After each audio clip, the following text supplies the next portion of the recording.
नमस्कार दोस्तों, इनकलाब जिंदाबाद। और मेरे भाइयों, जैसा कि आप सभी को पता हुआ कि आज हमारे नरेश भाई साहब की जमानत हो चुकी है। मेरे भाइयों, मैं आपको थोड़ा सा बताना चाहूँगा कि जिस तरीके से आपको पता होगा कि सच्चाई और न्याय के लिए, गरीब किसानों के लिए और हमेशा सर्व समाज की बात करने वाले हमारे नरेश भाई साहब, जिसके साथ में सरकार बार बार गलत करती जा रही थी। लेकिन मैं आपको ये बताना चाहूँगा कि दोस्तों, सच्चाई को दबाने की कोशिश की जा सकती है, सच्चाई को परेशान कर सकते हैं, लेकिन सच्चाई को कभी हरा नहीं सकते। ऐसा ही आज आपको देखने को मिला होगा कि नरेश भाई साहब को फिर से वापस जमानत मिल चुकी है और फिर से हमारे बीच में आने वाले हैं। मैं वही बात बोलने वाला हूं बार बार कि जो इंसान हमेशा से सच्चाई के रास्ते पे चलता हो, जो इंसान हमेशा से गरीब और पीड़ित परिवारों के साथ में न्याय की बात करता हो, ऐसा इंसान को कभी डरने की जरूरत नहीं होती। दोस्तों, जिस तरीके से आपको पता हुआ कि नरेश भाई साहब जिस तरीके से झालावाड़ के पीपलोद गांव में जो घटना हुई थी, उसके लिए जब जेल वो जा रहे थे, नरेश भाई साहब ने एक बात जरूर कही थी कि आप मेरी रिहाई को लेकर ज्यादा टेंशन मत करना, मेरी रिहाई को लेकर आप बार बार जमानत के चक्कर में परेशान मत होना। क्योंकि दोस्तों, उनको पता था इस चीज का कि सरकार बार बार एक ऐसे इंसान को कमजोर करने की कोशिश करती है, कमजोर बनाने की कोशिश करती है, जो सर्व समाज की बात करता है, जो किसान कौम की बात करता है, जो सभी समाजों को एक साथ लेकर चलने की बात करता हूं। मेरे भाइयों, मैं आप सभी से एक चीज जरूर बताना चाहूंगा कि जिस तरीके से सर्व समाज के लोगों के अंदर आज वो खुशी का माहौल है, उससे कहीं गुना ज्यादा मेरे दिल के अंदर खुशी का माहौल के साथ साथ में गर्व की बात भी है कि जिस तरीके से हमारे भाई हमेशा से सबके साथ में लड़ते हैं, सबकी आवाज उठाते हैं, वैसे ही आपने एक बात जरूर देखी होगी कि हमारे टोडासरा जी, मेरे को गुस्सा बार बार इस चीज को लेकर बहुत आता है।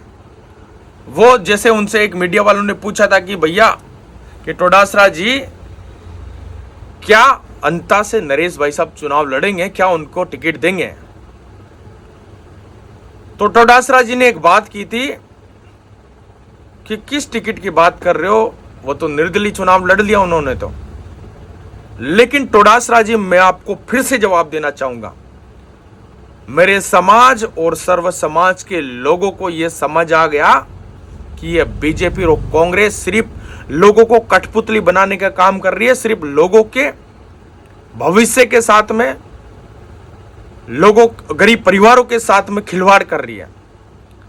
लेकिन मैं आपको बता देता हूं कि सभी समाजों को और मीना समाज को, सर्व समाज के लोगों को, किसान कौम के लोगों को यह समझ आ गया कि उनके लिए अच्छा काम कौन कर सकता है, उनके लिए दिन रात कौन खड़ा रह सकता है।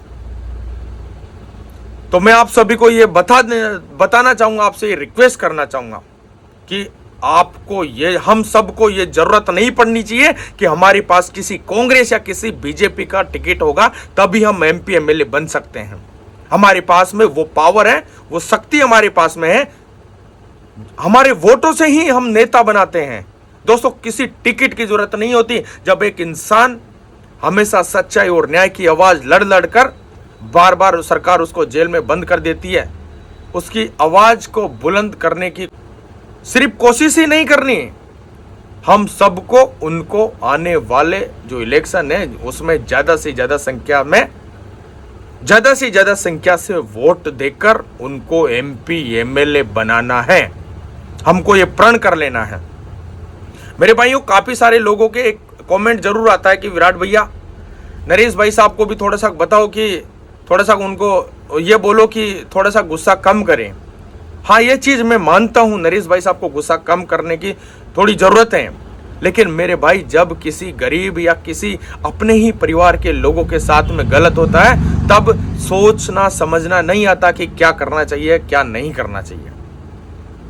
मैं इतना ही बोलना चाहूंगा, ज्यादा लंबी बात नहीं कहूंगा, क्योंकि वैसे मैं अभी केरला के अंदर हूं, मैं बाहर हूं, अभी राजस्थान से 2500 किलोमीटर दूरी पर हूं। लेकिन जैसे ही जमानत की बात सुनकर मेरे दिल में वो खुशी का माहौल था जिसको मैं अकेला अपने आप में बयान नहीं कर सकता। वो आप सभी के साथ में मैं शेयर करने के लिए वीडियो बना रहा हूं। मेरे भाइयों, मैं आप सभी से एक बात जरूर बताने वाला हूं, एक बात से रिक्वेस्ट जरूर करने वाला हूं कि जिस तरीके से ये दोनों बीजेपी और कांग्रेस पार्टियां गरीबों को दबाकर, पीड़ितों को दबाकर और आगे बढ़ना चाहती हैं, कोई ऐसा इंसान जो गरीबों के लिए लड़ता हो, किसान लोगों के लिए लड़ता हो, उसको बार बार जेल में भेज दिया जाता है। मेरे भाइयों, इनको आप सबको मिलकर सबक सिखाने की जरूरत है। एक चीज और बोलना चाहूंगा, मैं बीजेपी पार्टी के लिए भी बोलना चाहूंगा। जिस तरीके से अभी पंजाब के अंदर जो बहुत बड़ा एक मौत का मातम छाया हुआ है, बाढ़ वहां पे आ रही है, वहां पे गरीब किसानों के घर, मतलब जो किसान लोग हैं उनके घर ढह गए, घर बह गए, उनके जानवर मर गए, लोग वहां पे दब दब के मर रहे हैं। लेकिन क्या किसी भी सरकार ने आज वो बात बोली? क्या किसी भी सरकार ने उनको सहायता प्रदान करने की बात की? लेकिन नहीं, सिर्फ और सिर्फ ये सरकारें धर्मों के नाम पर, जातियों के नाम पर लोगों को लड़ाती है। और ये सब बातें आप सबको समझने की जरूरत है। अगर हम सब ये बातें नहीं समझेंगे तो कौन समझेगा? आने वाले 2028 के चुनाव से पहले अंता का चुनाव भी हो रहा है। क्या रहता है आगे, वो नरेश भाई साहब का डिसीजन होगा। लेकिन अगर ऐसा हुआ तो मेरे भाइयों, ये पार्टियों को साइड में रखकर सर्व समाज के लिए, किसान कौम के लिए, गरीब लोगों के लिए लड़ने वाले नेता नरेश भाई को ज्यादा से ज्यादा वोटों से आपको जिताने का आपकी ड्यूटी होनी चाहिए। दोस्तों, मैं इस वीडियो में ज्यादा नहीं कहूंगा, लेकिन आपके साथ में डिटेल में एक वीडियो बनाऊंगा, क्योंकि अभी मैं बाहर हूं, केरला में हूं, मैं अपने राजस्थान से 2500 किलोमीटर दूरी पर हूं। कन्याकुमारी तक मुझे एक टास्क है, वो टास्क करना है। उसके बाद में मैं जल्दी आ रहा हूं और सभी लोग मिलते हैं। उसके अलावा मैं एक चीज और बोलना वाला हूं कि मैं सभी राज्यों के अंदर मीणा समाज के जहां जहां पे भी लोग रहते हैं उन सबसे भी मिलना चाहता हूं, और उनमें भी हमारा जो इतिहास है मेरे भाइयों, वो इतिहास सरकार ने दबाया है, वो इतिहास की रियलिटी बताई नहीं, और वो इतिहास मेरे को जानने को मिल रहा है लोगों से। उस इतिहास को मैं अपने YouTube चैनल के माध्यम से आपके सामने पेश करूंगा जल्दी। बहुत सारी ऐसी बातें हैं जो बातें मैं कंटिन्यू आपके सामने लाता रहूंगा। तो आज के लिए तो इस वीडियो को मैं यहीं एंड करता हूं, और डिटेल में नरेश भाई साहब के ऊपर मैं वीडियो कल या परसों में लेकर आने वाला हूं। इस वीडियो को ज्यादा से ज्यादा शेयर करना ताकि लोगों पे अवेयरनेस पैदा हो। तो थैंक यू सो मच, मिलते हैं एक नई वीडियो।